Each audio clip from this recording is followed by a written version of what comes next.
Okay, well, welcome back. Wow, this is the volume is kind of high.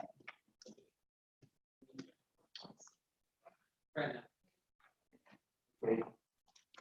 Can you hear me?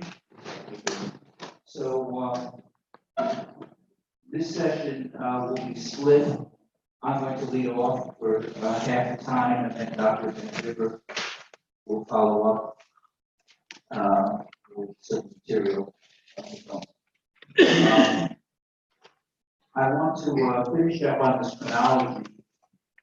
Don't worry, my lecture will not be about chronology. It's the final time we'll discuss it in chronological order.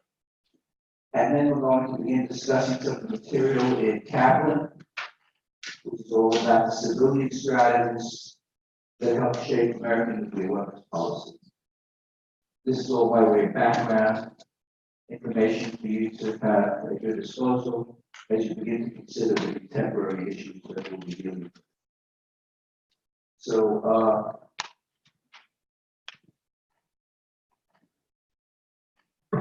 this is roughly where we left off. The main point of the earlier session was that there were a group of scientists working largely independent of each other in 4 European countries, Britain, France, Italy, and Germany, who pushed forward the paradigm that led to our understanding of atomic physics and then ultimately nuclear weapons. And they did this as scholars. They published in journals. They were not funded by their governments. It was all done independent scholarly work. Now, President River mentioned the very important role that Berkeley played and the key Berkeley faculty played the role later on in the Manhattan Project. So here was this key figure, Ernest Lawrence, right here, who invented the cyclotron, a circular accelerating chamber, which composed an electric magnet, particle accelerator for uranium isotope separation. This led to the discovery of Neptunium-238, which in decay form is plutonium-239. There are 2 major elements that are so-called weapons-grade material used in the weapons. They are uranium-235 and plutonium-239. And we'll talk a little bit about Lawrence's role in recruiting Oppenheimer to the physics department. This is way before there was any understanding that there would be the U.S. nuclear weapons program, or even that the U.S. would be involved in the Second World War.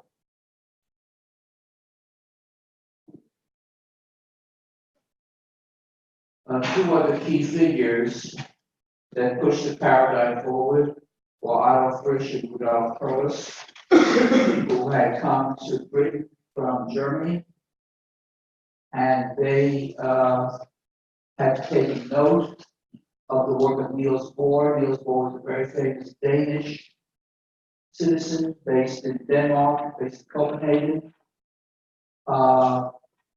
And Bohr was the one who provided results that the uranium-235 was a fissile isotope of uranium that you could bombard the U-235 nucleus with a neutron, which would release vast amounts of energy. And it was Frisch and Perles who wrote a secret memorandum to the British government explaining the military application of the bombardment of U-235 nucleus and the amount of energy it would release. You could have read this as just another finding in the common physics research, or you could have read it as a pathway to a bomb program. Because in 1940, the British became bombarded by the Germans in World War II, start of World War II. Again, World War II officially began September 1st, 1939, when the Germans invaded Poland after the British and the French had warned them not to do that. 4 days after the Germans invaded Poland, the British and the French declared war on Germany. Germany then declared war on them. That was the official start of the Second World War. The U.S. isolationist and out of neutral. So 1940, I mean, Britain was deeply at war, and this work was over the horizon. This was future kind of work, but it was not irrelevant to the national security policy of Great Britain. Any questions about this?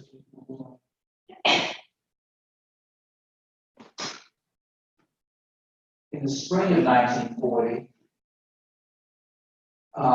there was formed a committee. This actually has two names. The acronym is MAUD, N-A-U-D, take the military application of uranium detonation. But also is the name of one of the people who assisted a member of the committee in their domestic work. And it's never, to my knowledge, it's never been totally clarified whether Maud meant this woman Maud who helped in domestic work of the scientists, or it was more of the application of uranium detonation. But in any event, they focusing on this notion that U-235 could be separated with a neutron bombardment that made it explode dramatically. In the meantime, I think I also mentioned briefly last time that a whole bunch of very prominent scientists, they weren't prominent at the time, they became very prominent, most of whom were Jewish, left Europe to come to Britain or the United States. They include Hans Bethe, who I think Carl mentioned walking around Stanford with later on. Bethe spent most of his career, I think, at Cornell. Ernst Bloch, Enrico Fermi from Italy, who was briefly at Columbia and then was at the University of Chicago. Frank Leo Szilard, who came up with the idea of a chain reaction. Edward Teller became later known as the father figure of the thermonuclear weapon, the hydrogen bomb. Vicky Weisskopf, who was a very famous physicist who spent many years at MIT, was a professor at MIT, and Eugene Wigner, who was at Princeton. Jewish European scientists who fled Nazi-controlled Europe and contributed to the bomb program. And again, sort of an unknown speculation is what would have happened if they stayed and had been somehow involved in the service of the Hitler nuclear weapon program. All of human history would have been further.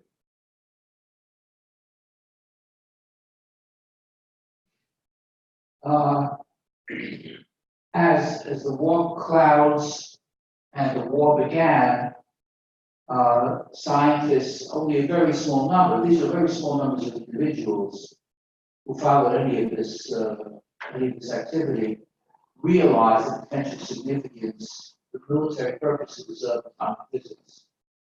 And in a very famous moment, Einstein, of course, his early work in the early 1900s had made him world famous. He fled Germany as soon as Hitler was elected. Remember, Hitler was freely elected in 1933. He became chancellor. As soon as that happened, Einstein fled Germany and went to the US and received an appointment at the Institute for Advanced Study in Princeton, which is not directly part of Princeton University, but it's located in Princeton. And it's a way you can say one of the world's, but America's most famous initial university think tanks. Even though Einstein was such a world-class thinker, he himself was not that well aware and didn't fully understand the military applications of the research on atomic physics. But he was approached by Szilard, and Szilard explained to him the military applications and told Szilard told Einstein that it was vitally important for the United States to get involved in this work. So, Szilard drafted a letter, because Szilard was with Teller, and they visited Einstein. Einstein was on vacation in Montauk Point on the tip of Long Island, which was so remote at that time, there wasn't a thing, road there. They got lost, they took a fine place. It was a comedy of errors. But Szilard and Teller found Einstein, and then, this is a photo here of Szilard. They had actually drafted a letter for Einstein's signature. No one had heard of Szilard or Teller outside of the physics community, but Einstein was already working too. Szilard persuaded Einstein that this letter needed to be gotten to President Roosevelt. They could do that through someone who they knew, Alexander Sachs of the Lehman Corporation, like Lehman Brothers, a company that went under during the 2008 financial crisis. That the U.S. needed to begin its own research on atomic bombs. So this is not a top-down issue. It's more like a bottom-up issue. Scientific experts understanding the significance of the bomb reached out to get to Roosevelt to persuade him to start a bomb program.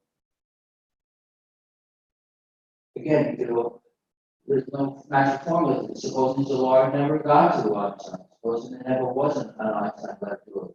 Supposing Roosevelt never started the bomb program. All of which is totally plausible. Again, the work is very good.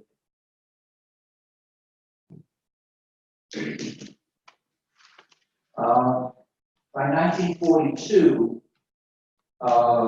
Roosevelt was prepared to authorize the beginning of the U.S. atomic bomb program, became known as the Manhattan Project. And a major general who had been involved in building the world's largest building, the Pentagon, the Defense Department, Major General Groves, was appointed to head the bomb program. And Groves knew nothing about atomic physics, nothing about the bomb program, but he's a very good manager of a large project. If this could be a large project, we'll put him in charge. Groves came out to Berkeley, thinking he was probably going to ask Lawrence, who had invented the cyclotron, to head the bomb program. Lawrence was very good with interpersonal relations. He led large teams. He was an experimentalist. He checked all the boxes. The well-known physicist is perfect. Oppenheimer was a very sort of strange fellow. He was an introvert. Until the late 30s, he had never followed anything about local politics, national politics, international relations, Hitler. He knew nothing about any of this. He never read a newspaper. It was really bizarre, but he was hyper smart. And Groves later was asked about why he decided to push Oppenheimer, and he said that there wasn't a single question Groves could think of to ask that Oppenheimer didn't know the answer to. He was just impressed with the dazzling nature of Oppenheimer's intellect. Oppenheimer was a Harvard graduate in chemistry, who I think I told you was rejected for several fellowships in England. Rutherford, for example, thought he was not enough of an experimentalist. He appointed to don't get disturbed if you get rejected occasionally for your applications. And he wound up at Göttingen in Germany, and then came back and then was recruited by Lawrence in the Berkeley Physics Club. He's recruited by Groves for the Manhattan right out of the Berkeley Physics Department as a theoretician, as they said later in the writings, who had never supervised a larger group than a 15-student graduate seminar. And now he's put in charge of the American Manhattan Bomb Project. The whole thing is just beyond belief. One of the things about Oppenheimer, his father was a well-known businessman, very affluent, And he had taken Oppenheimer out to the New Mexico mountains for some vacation. And Oppenheimer became infatuated with that area, and that's why actually the bomb program was headquartered at Los Alamos.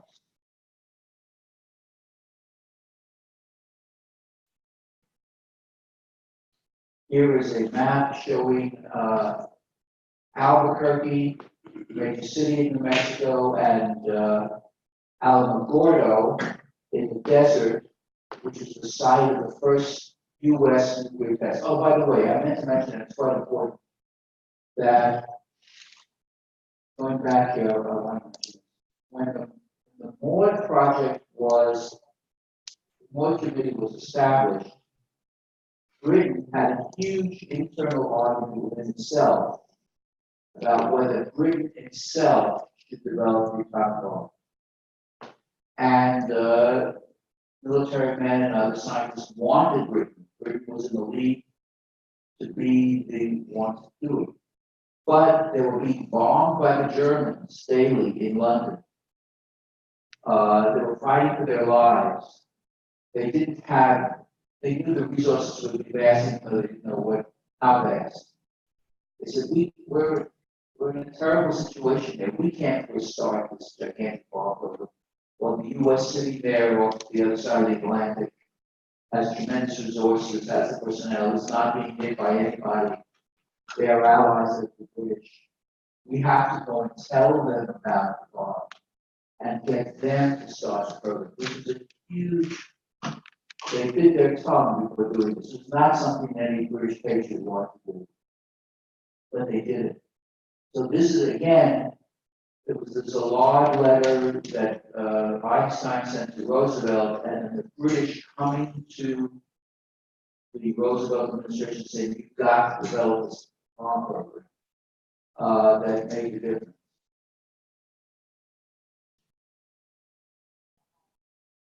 The test was called Trinity, July 16, 1949. It was an implosion device, a plutonium device at 20,000 tons of TNT, main measure of explosive power of a nuclear weapon. And this test was conducted during the middle of the first major summit meeting that Truman attended. Truman was the vice president under Roosevelt.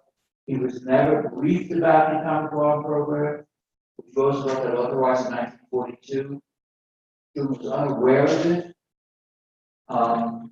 He was not informed until after Roosevelt died, April 15, 1945, a few months before the Trinity test.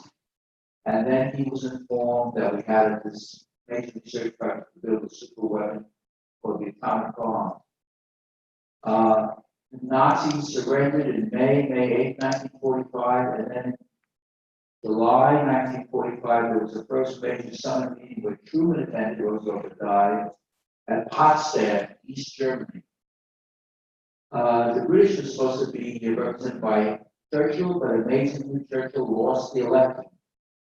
The British said we need a right-wing fanatic to defeat a right-wing crazy like Hitler, but we don't need a right-wing fanatic to run our country. So Churchill was defeated, and Clement Attlee, the Labour leader, became the Prime Minister of England, and he was at Potsdam representing Britain. It was Truman, not Roosevelt, Attlee, not Churchill, and for the Russians, it was Stalin. I mentioned to you that the Truman staff was staying up all night. But Truman was informed by cable that the test was successful. He knew about the test, and while he was in Potsdam, was informed. By the way, Truman had been in World War I in Europe. He was an infantryman.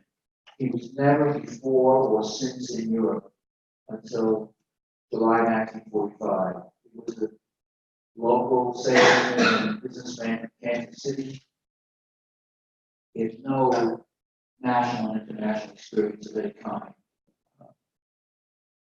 Truman ordered that his top staff stay up all night thinking through what the options were to tell Stalin about the bomb. Attlee knew because the British were involved in the Manhattan Project. The British knew that the Russians did not. And then there was just a couple of different options. If we say this, then he'll say that. If he says that, we should say this.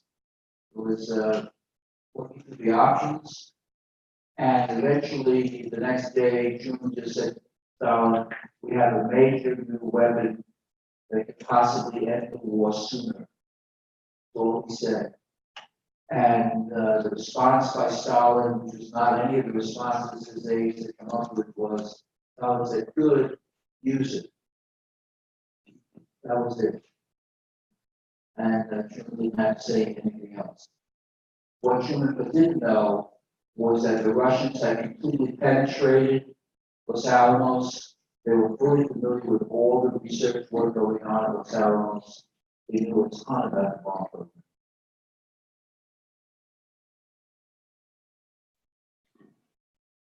Then we come to these two enormous decisions, controversial decisions to this day. The Germans had surrendered. The war in East Asia was still going on. The Japanese were fighting vigorously.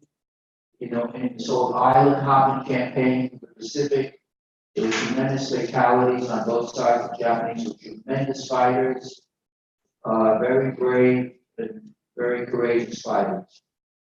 And Truman became convinced that he had to stop the war as soon as possible, that he could not use the atomic bomb if the atomic bomb had the possibility of ending the war sooner. It's a very controversial matter. There's still literature to this day.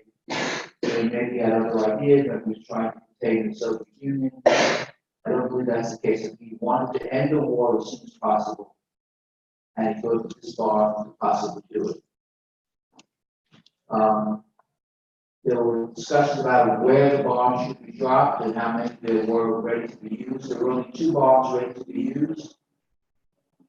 A different device, a gun-type device, not previously tested, but Oppenheimer was totally convinced it would work. He said we could use that one first. And that was a bomb that was dropped by B-29 over Hiroshima, which was in fact an alternate target. It's Hiroshima over there on the main island of Japan. 70,000 were promptly killed, 170,000 total. It was 13 to 18 kilotons. It was a lower yield weapon than the Alamogordo test weapon. Yes, sir. What is the definition of prompt in this case, roughly? The prompt is meant to be people die almost right after the explosion takes place, as opposed to developing a cancerous condition or other illnesses and die months or years later. So prompts like minutes or something, or instance, seconds? Yes. The direct consequence of the explosion. Okay, thanks. And then 3 days later, the second bomb, Truman actually approved. He said to Groves, how many bombs do we have ready? Groves said, we have 2 ready. Truman said, good, let's use both now. And the point there was, in consultation with scientists and top political figures of the Roosevelt Truman administration, Truman felt that if they used both bombs would maximize shock effect, and this would so startle the Japanese leadership that they would surrender.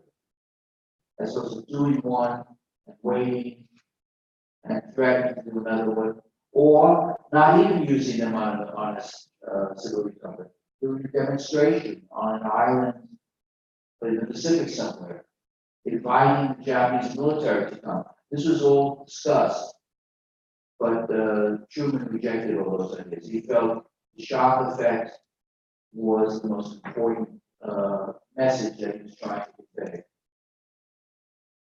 So the second bomb was 3 days later, Nagasaki, where 40,000 people were killed, 80,000 total.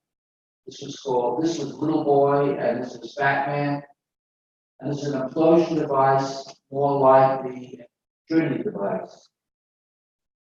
20 to 22,000, 20 to 22 KT. So these two bombs were detonated 3 days apart.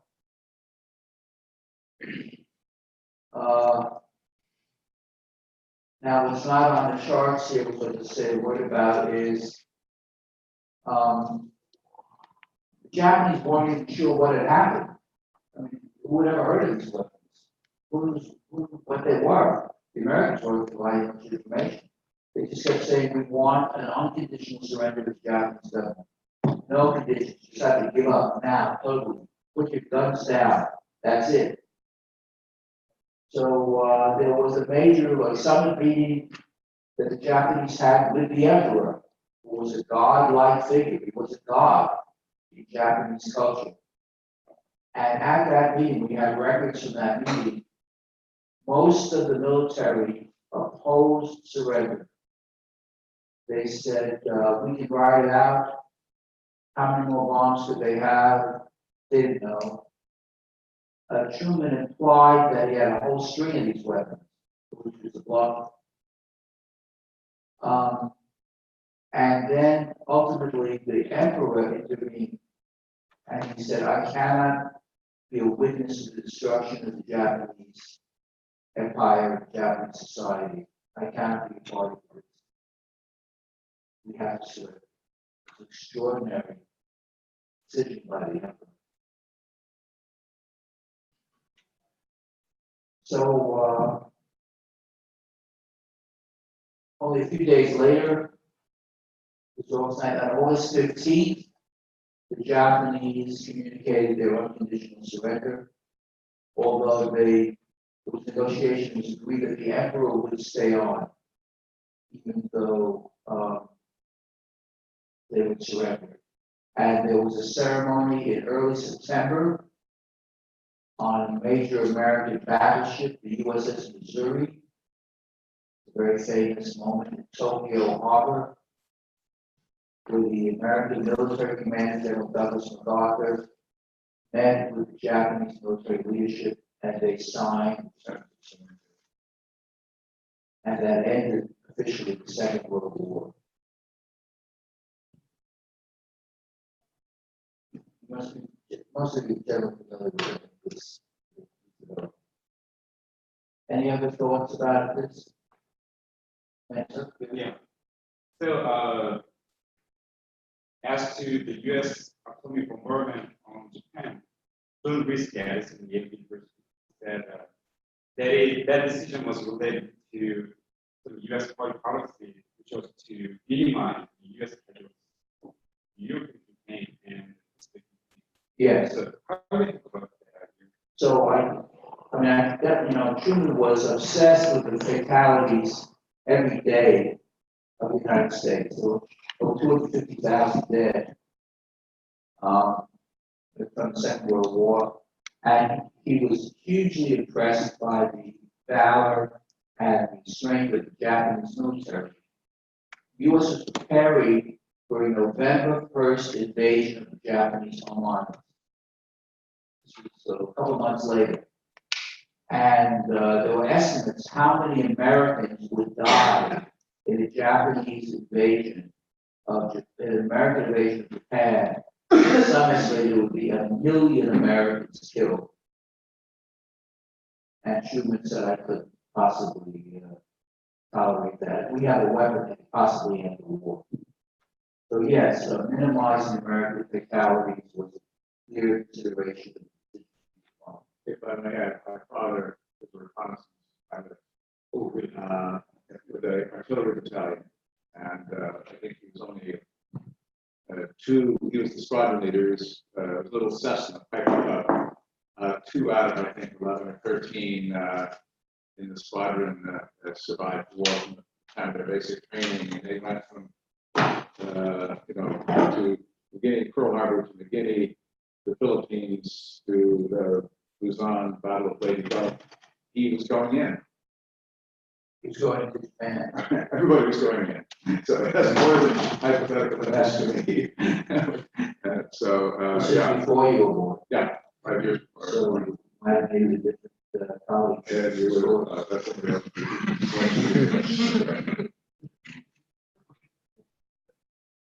Okay, I only want to go on for 7 more minutes, to 10 I've got to stop. So now, a little bit of the story about the Russian side. I mentioned to you that the Russians had a very active espionage program. They had 4 or 5 major figures who had penetrated the scientific work going on in Los Alamos. They knew a lot of basic physics, and very smart. Key figure was Kurchatov, and he became essentially the Oppenheimer of Russia. He was in charge of the atomic bomb program. They obtained actually the War Committee meetings from 1943. Superb. I remember when I used to give this lecture in the Cold War, people would say, how do you characterize the Soviet Union and the Russians? I'd say, they're two things better than any others in the world. They keep secrets of these things. What they do with it is a different, it's a separate question. But they steal and keep secrets is superb. They were not able to detonate their first device until 1949, 40 years after. The huge debate in the U.S. how long would it be before the Soviets detonate? And people were guessing 1955, 1960, 1965. No one believed that they could detonate 49 because they didn't know how much the Russians knew from the Second World War.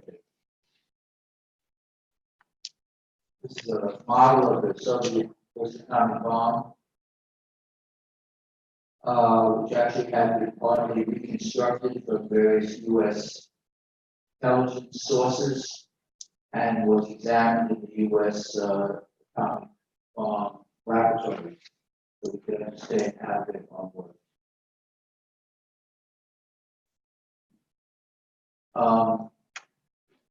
Going back a little bit, remember the whole initial impetus of the U.S. bomb program was to beat the Germans to the bomb. The Germans, not the Japanese and not the Soviets, the Germans. The German bomb program was led by Heisenberg, very famous German. This is Heisenberg here, right? And he visited his professor, Niels Bohr, the Danish scientist. And this is a very, very famous meeting that has never been resolved. Heisenberg running a German program with Germany at war, and Germany occupying Europe, went to Bohr, and the question was, why did he go visit Bohr, and what did he learn at the meeting? Whoops. And there remains speculation as to the answer to those questions. One is, he went there to basically reassure Bohr, Heisenberg, that Heisenberg knew that Hitler was a madman, and he wanted to reassure Bohr to tell the West that if he was in charge, they would never build a bomb. A different view, totally different, was he wanted to gain certain insight from Bohr on technical matters so he could accelerate the building of the German bomb. Later on, there was a play that was performed on Broadway called Copenhagen, which was, I don't know if it was fictitious, it was the playwright's interpretation of the Bohr-Heisenberg meeting. There's one other little bit of unfinished business here. One of the last times we lectured where Professor von Bicker's colleague Stan Prusen was here. Prusen told me that he visited Bohr's laboratory in Copenhagen. And he said he met with Bohr's widow, who told Stan that she had private papers of Bohr describing what happened at the meeting that had never been seen by any scholar. And Stan had planned to go to Copenhagen to visit and examine those papers when he passed away. By now, they've never been seen by him. It's a project you can take on for yourself. In any event, Heisenberg had very unrealistic calculations of the amount of uranium needed for a bomb, either purposely to mislead or just miscalculation. So they never had an active, fully active bomb program. They had many other things. They had B-1 and B-2 rockets. There were all kinds of advanced weapons, but they didn't have a bomb. Now, just very quickly, I'm going to begin just a couple minutes worth about the Kaplan book. The Kaplan book, The Wizards, are the rise of American civilian strategists who thought about nuclear weapons. And for the most part, military affairs are conducted by military professionals. And civilians don't have much knowledge or say about what the story should be. Here was a case where the bombs had such destructive power that some social scientists and others thought they could contribute a lot to the understanding of nuclear weapons. And here are four of the major figures at the time. Albert Wohlstetter, I'll talk more about him later. I tagged him with myself years later. Have the scars to show for that. Brody, if you read the beginning of the Kaplan book, Brody is featured in the Kaplan book. Tom Schelling was actually a Nobel laureate in economics, who I knew very well, whose book we're using in my other books.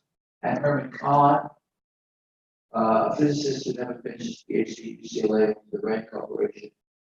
These are all major figures on U.S. nuclear strategy. I'll just go on for a minute or so. I'll have to stop and go into this more. The Kaplan begins his book with a focus on Brody, the University of Chicago PhD, who later went to the Yale Institute of International Studies. He had originally written on CPOW, but then he co-edited this book and co-wrote this book, The Absolute Weapon. One of his colleagues, Brody, this is in 1945, 1946. One of Brody's colleagues who worked with Brody at Chicago and at Yale was William Thornton Rickett Fox. And William Thornton Rickett Fox has a special place in my heart because he was my dissertation advisor. He had moved on to Columbia and started his Institute of War and Peace Studies, and I was a student there. And one of Fox's great accomplishments, he wrote a book that should be a quote here. Fox himself coined the term the superpowers, the U.S. and the Soviet Union. That was his term in 1944.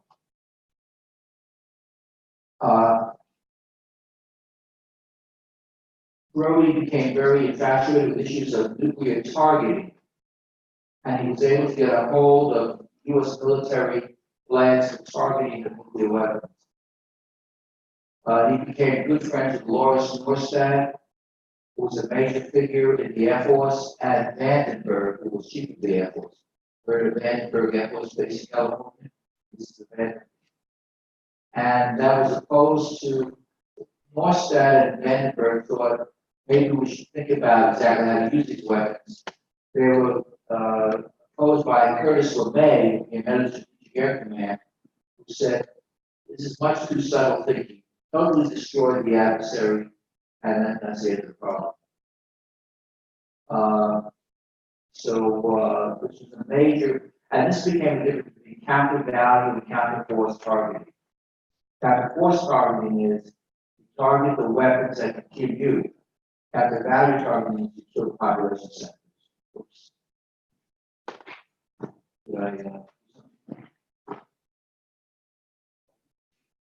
This might be a time to stop.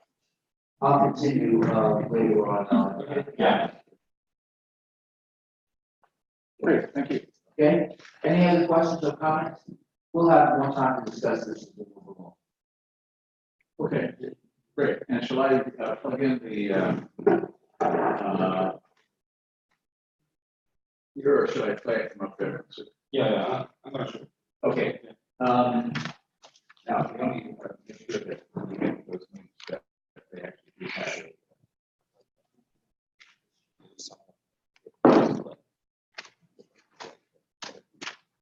While you're getting that going, this is a great course if you like to tell stories. And for those of us who are the old war horses, we have plenty of stories. I knew Felix, well, I of course took courses from Vicky Weisskopf, a very famous theorist at MIT. And he had been a postdoc with the famous Wolfgang Pauli, that's a name familiar to most of you, who is a short, sort of teddy bear type of a guy, smokes cigars. He was an acerbic guy, very brilliant guy, drove his people very hard. A very lovable guy, although he was.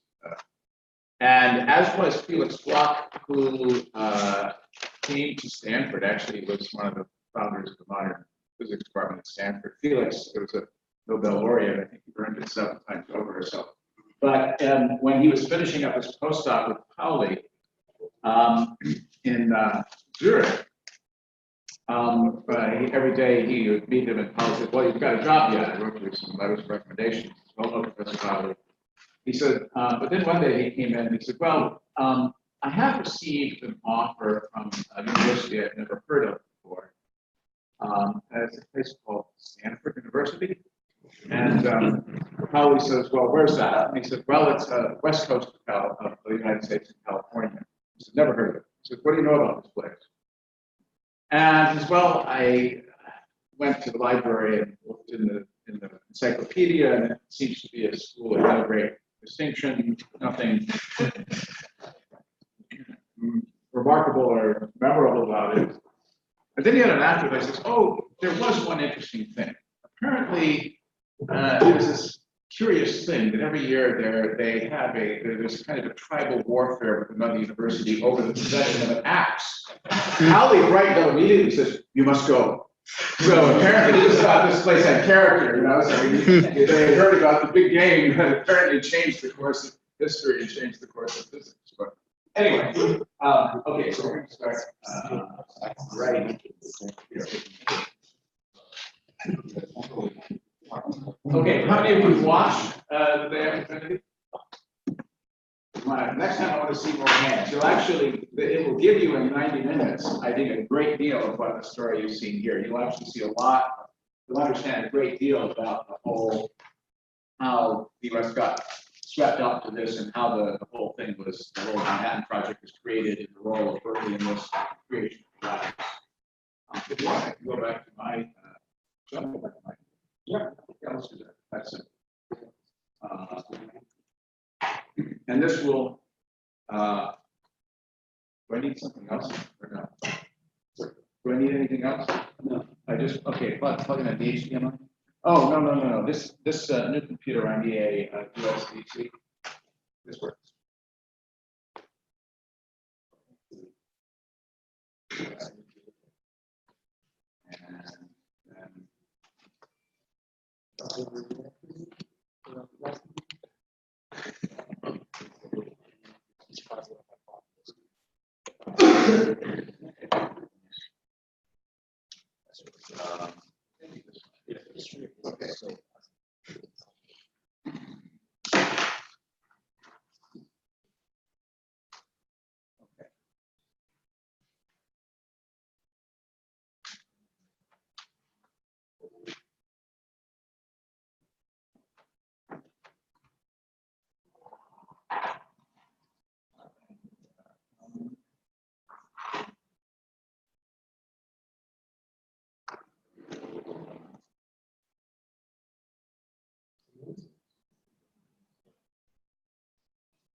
Okay. Okay.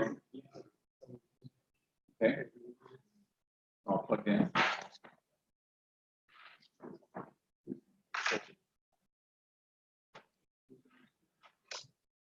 Are you trouble with the screen casting?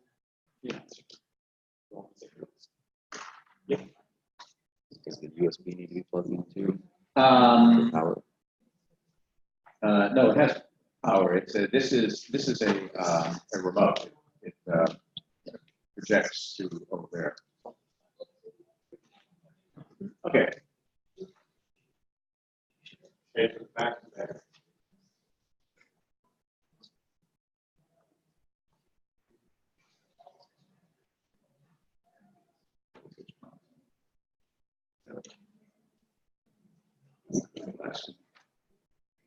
Sorry, So that's the.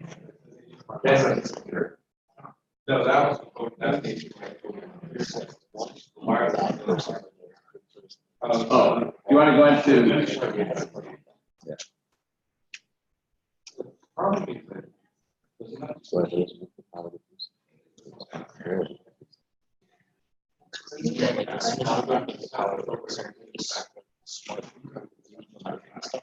I don't know if this guy. Here's the response. Never stops. I tried. And the problem is that.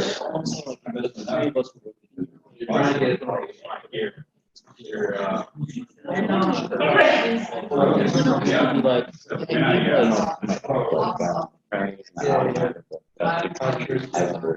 are the artists?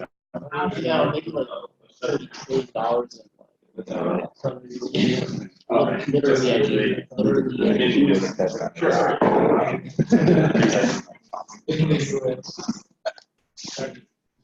Go ahead. Yes.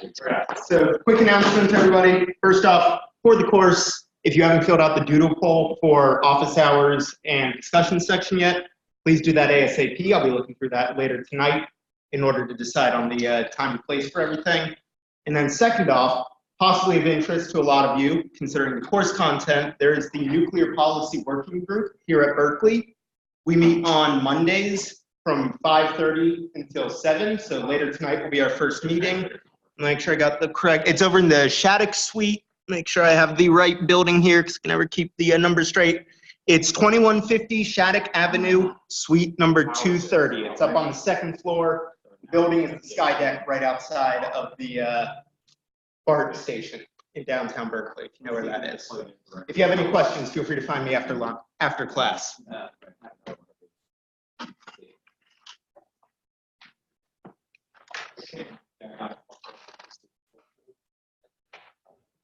it's because it's too tight.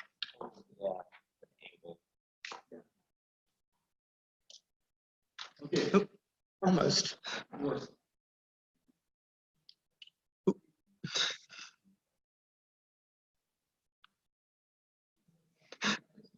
Do we Oop, have? almost. Oh, wait, There we here we go. are. Okay. Perfect. See, will it show? Pick up number 5 here. Good, there we are. Okay, there we go. Good. Okay. And then this is, all right. Okay, so the problem down here, just so you know, is that the power to the wireless transmitter isn't going through because the charger cable is blocking the USB port. If the both of them have to be plugged in so the wireless can reach it, the problem is this is not well designed to fit with this. So what we need is some type of way to plug it in, and the way we can power it is if we have a secondary laptop, you can just plug it in, charge this, run. So it doesn't work. Well, yeah. Okay, good. All right, so all the sun people can step out for a smoke and a coffee or something here. We're going to do some really pedantic stuff now, but we'll pick up steam. And so bear with us, and it'll begin to look a little bit more like 101 in about half an hour. Okay, types of energy. Kinetic, energy of motion, potential, stored energy, thermal, and we can talk about work. Okay. Conserved within an overall closed system, and power is energy, but per unit time, it's a rate. Okay. Now, we're going to start using a system of units that I hate, but it's always good. It's what you normally start with is MKS, meters, kilograms, seconds.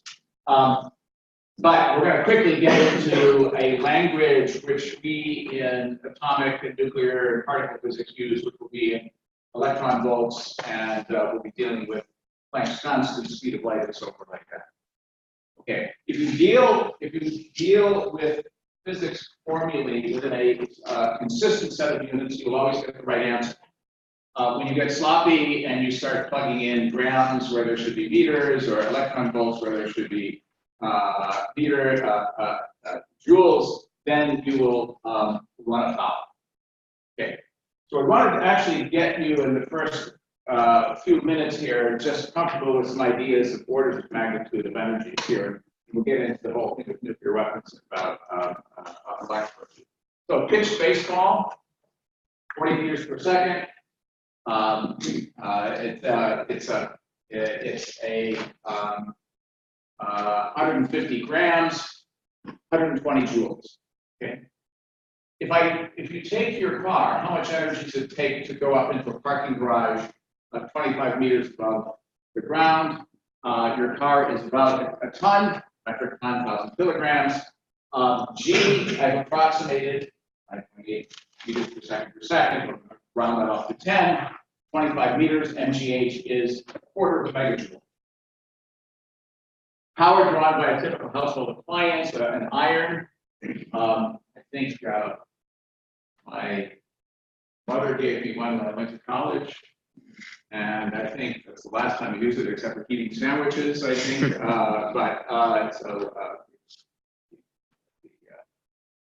What do these call these things? You dry you hang your shirts up and they dry, and you don't need to iron them. Anyway, 120 volts, 10 amperes, those are MKS units, a kilowatt. Okay, now let's get into the language we use in real physics. So an electron volt, if I take a parallel plate capacitor, I put a 1 volt battery there, and standard cell battery 0.5. The energy gained by a particle, if I let an electron go in a vacuum, it will accelerate across, and by the time it gets to the other plate, it will have picked up a kinetic energy of 1 electron volt. Potential difference times the charge, QV. Okay, now, things that you're going to need to do some simple numbers to go back and forth between the language of subatomic physics and macroscopic objects is right here. And at the end of each lecture, I'm going to give you a little table of just sort of like a little, what I call a toolkit, where I've assembled all the constants we've talked about.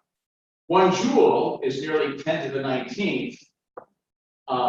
So it would be a million trillion electron volts. So electron volt is a very tiny amount of energy.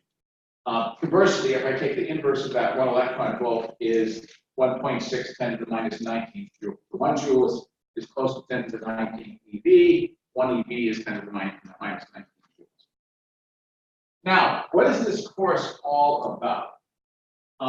This course is all about the following very interesting fact. There's not just a small difference. There is an enormous difference in the energy scales, energy release of chemical reactions and nuclear reactions. Quickly, who give you an order of magnitude? How different is a typical chemical reaction versus a nuclear reaction? How many orders of magnitude? 6. Yep. Hydrogen and oxygen combine to make water, about half a megajoule per mole,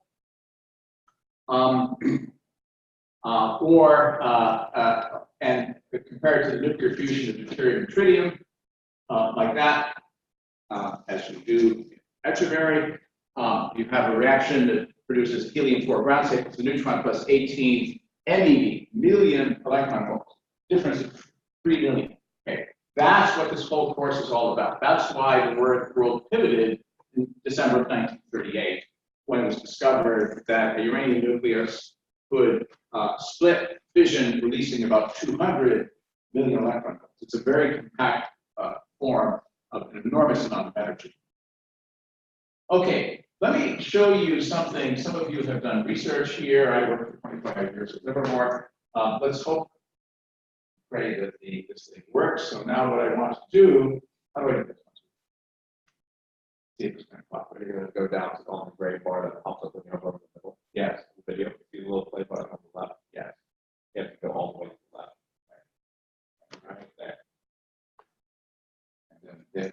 Click. Okay, this is the National Ignition Facility. It's the world's largest laser by an enormous factor. It's the size of the stadium, the Cal Stadium. 192 beams, $4 billion. The purpose of it was inertial fusion. It was an alternative way to get to infinite clean power, as opposed to confinement of magnetic plasmas with a toroidal magnet called tokamaks. Very good colleague of ours, of mine,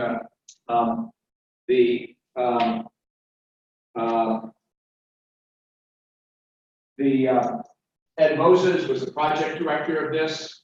It's been in operation about 10 years, not quite achieved nuclear fusion yet, in fact, still a long ways off. But the concept of this was to produce about 20 megajoules of energy with about 2 megajoules of ultraviolet light in. And let me show you what's going on here, and then we'll get back to doing some interesting numbers. There we go. So let me click on this YouTube link. I hope we are live.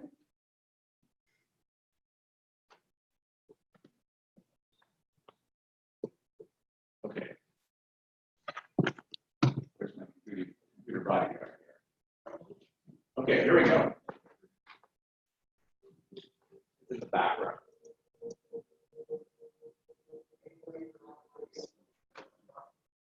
There we go.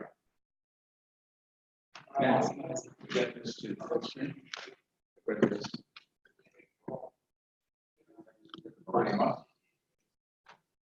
So this is what is happening with control in the Livermore during a shot. Full screen up there.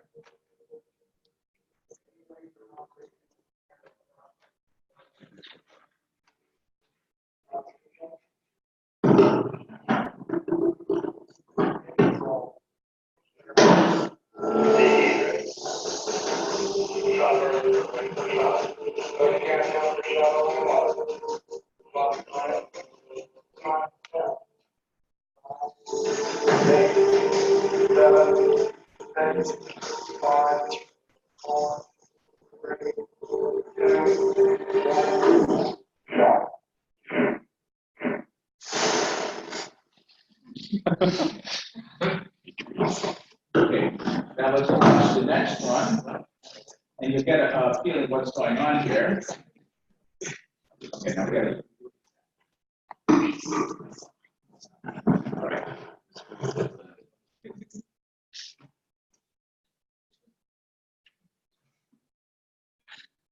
Good. Has been lit by the fire of countless stars. In these stellar cauldrons, hydrogen nuclei are fused together to form helium nuclei, releasing energy that lights the heavens. Can we build the technology to harness this awesome energy on Earth? As we approach our planet, that is exactly what's happening today. Far beneath these clouds lies the National Ignition Facility, located at Lawrence Livermore National Laboratory in Livermore, California. This facility has been built to bring star power to Earth. It is the world's largest and highest energy laser system. Containing 192 laser beams, NIF will explore controlled nuclear fusion to ensure global security, enable sustainable clean energy, and advance our understanding of the universe. 85 feet tall, the laser target area building is the size of a football field. Inside are 2 parallel laser bays, each containing 96 beam lines. In this animation, which is building its time slowly in real time, we will follow the process for creating a miniature star in the target chamber. Right along with some of the laser beams. The process starts by first energizing the laser amplifiers in the 2 laser beams by dumping electrical energy or the capacitors into flash lamps. They convert the energy to light that is absorbed by the laser glass in the amplifier. Later, when the laser pulses pass through the glass, they will extract this energy, thereby increasing the laser beam energy. Our trip with the laser beams begins in the master oscillator room, where a very low energy laser pulse is created. This pulse is only 20 billionths of a second long in duration, which is a beam of light about 20 feet long. It's amplified and then split into 48 laser pulses, which are carried over to the two laser bays using fiber optic cable. Here, the 48 pulses are amplified in a preamplifier by a factor of about 10 billion. Then they're split into 192 pulses and sent into the main laser system. As we track 8 of these beams through the facility, you can see the path of the beams highlighted in red. The first amplification occurs in the power amplifier. It has 5 glass slabs that were energized by the powerful flash lamps. Then they travel to the main laser cavity that directs the laser light back and forth 4 times through 11 sets of laser amplifier glass in the main amplifier system. This gives the laser beams another boost of energy. During this time, optical components ensure that the beams maintain their required pulse shape, quality, and spatial uniformity. On the final pass through the optical system, the laser light is allowed to exit and travel back through the beam lines and up to the power amplifier once more to pick up even more energy before heading down the long stretch to the switch yard. In total, the energy of the laser beams is increased a quadrillion times as they travel more than 1,500 meters from the master oscillator room to the target chamber. In the switch yard, the parallel bundles of beams are rearranged for conical configuration. That's so they can be focused in the center of the target chamber and up to the target assembly. The assembly floats the spherical fuel pellet containing hydrogen. Here you see 8 beams with series of 4 beams each. One will travel up and the other traveling down, heading for equidistant entry ports on the target chamber.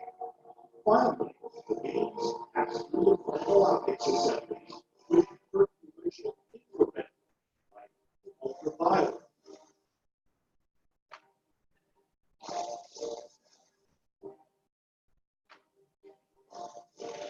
The beams then converge on the 10-millimeter target assembly along the whole line, generating a fat X-ray. This causes the tiny target sphere to implode in night and control the self-sustaining fusion reaction. Same process that powers the star. This will be the start of the new journey. So the fusion reaction is going to be relevant when we end up talking about 2-stage weapons, thermonuclear weapons, which gives the very large boost of energy to ordinary fission type weapons that were developed in the Second World War.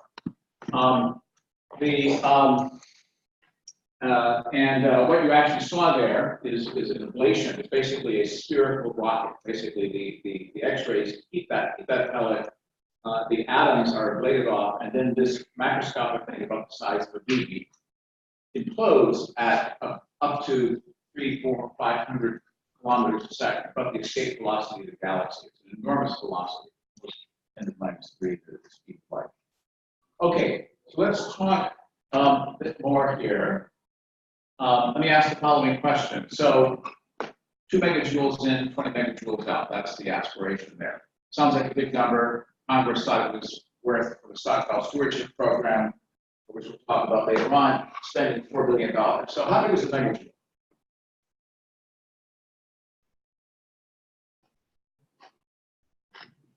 Got a jelly donut.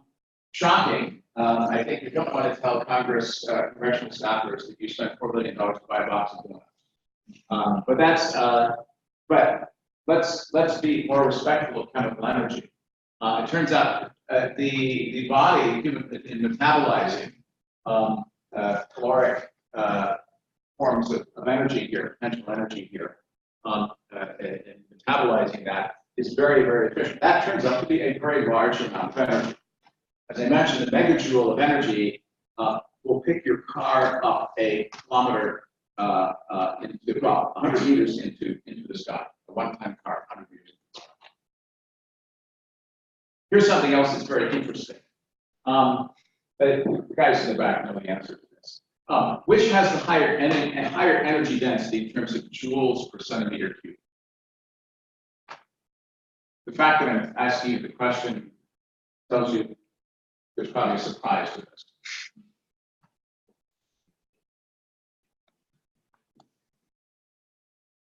So there's a few grams of modern military grade explosive in the hand grenade there, probably HMX or RDX.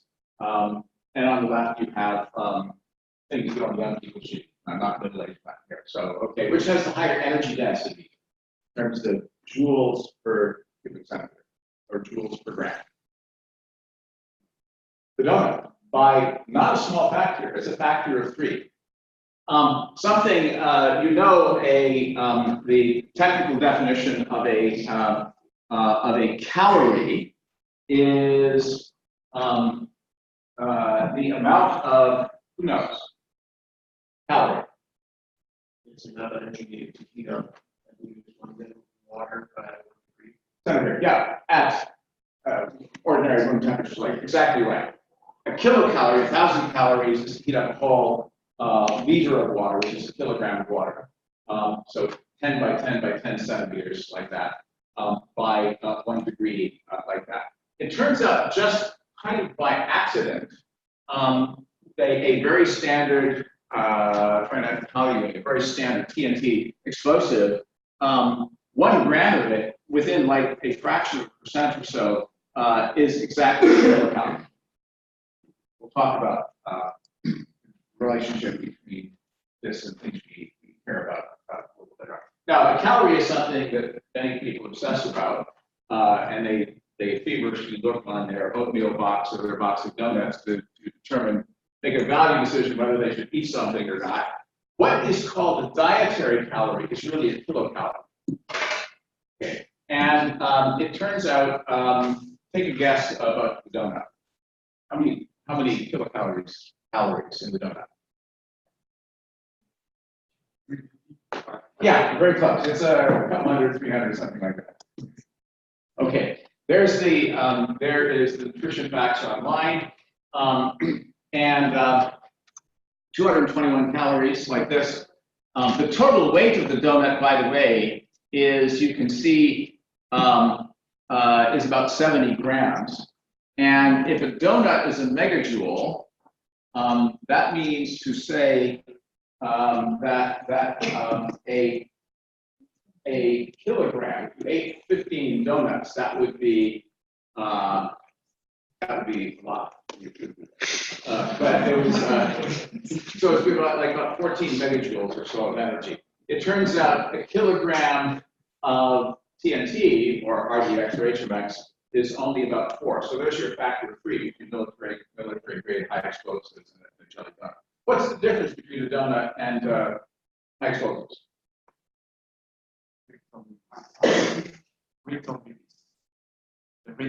Yes, exactly. Right. And if you the donut is something that basically the body metabolizes, and you just get it takes a long time to get the energy out. In the case of high explosives, you get what's called a detonation wave, and that travels sometimes like many thousands of meters a second, like that. And these explosives were designed to actually have a very, very high, very fast release of the energy.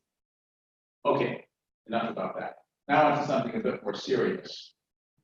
Oh, by the way, how much do you expend? Human body expends per day?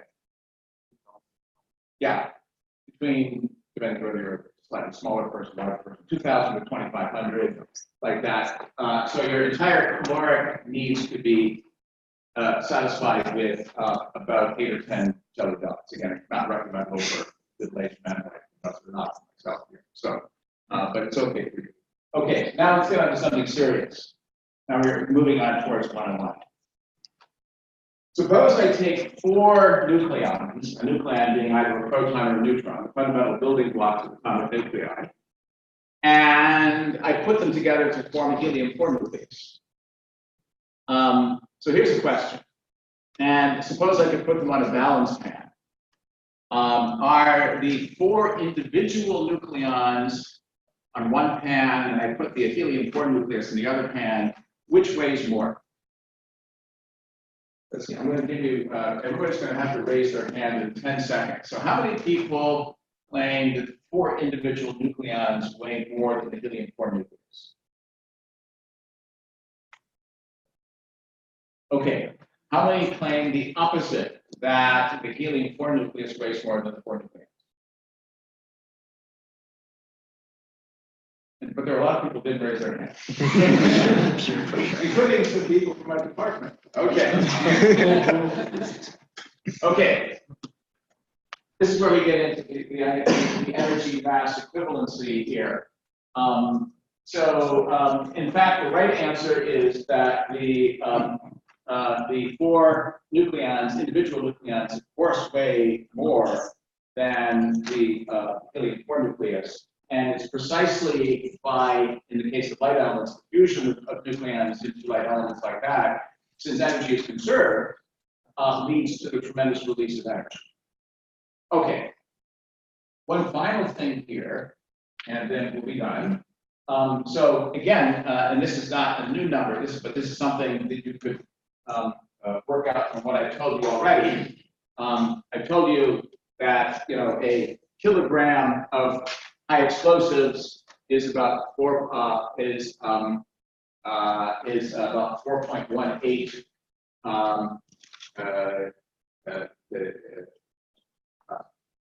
kilojoules, it's about 4.18 joules per gram.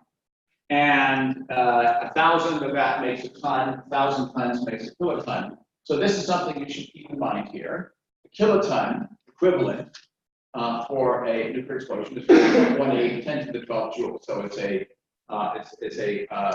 teraton. It's a 10 to the 12 times.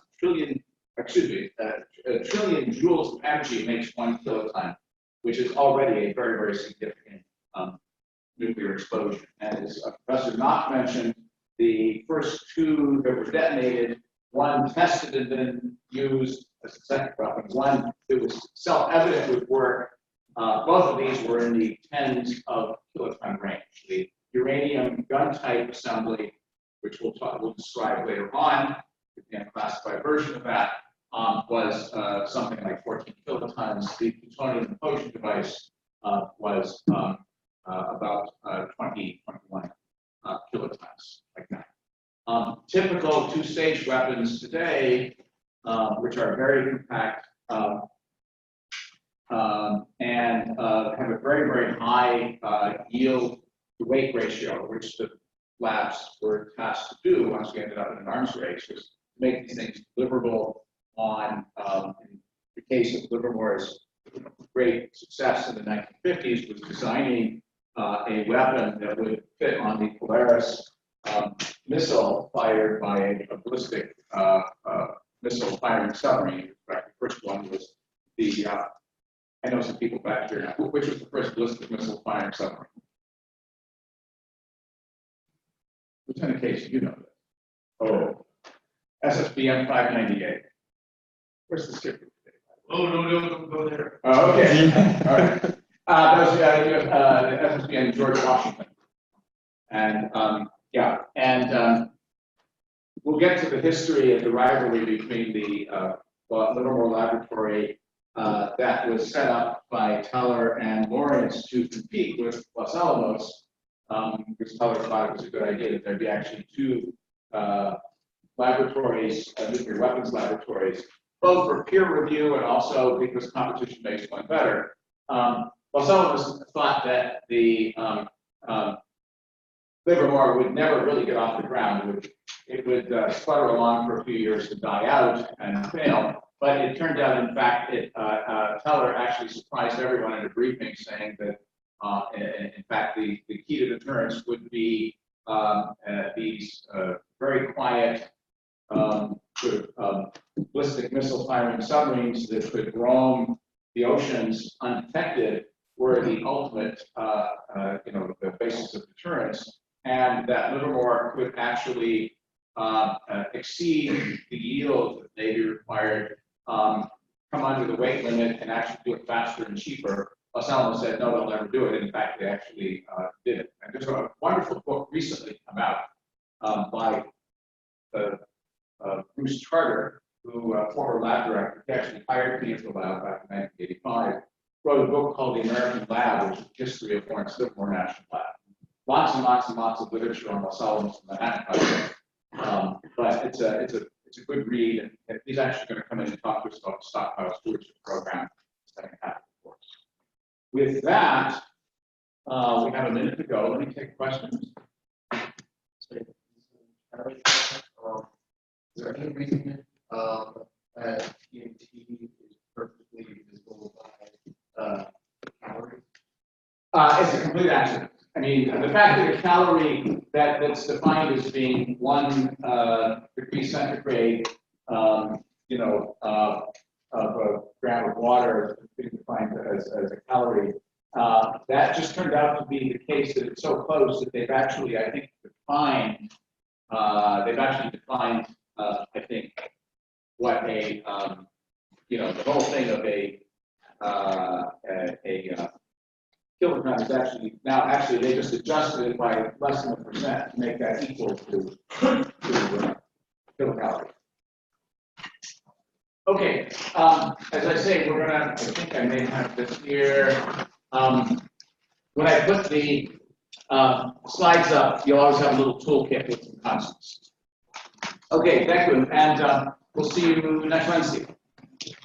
There's an event outside, so please be quiet.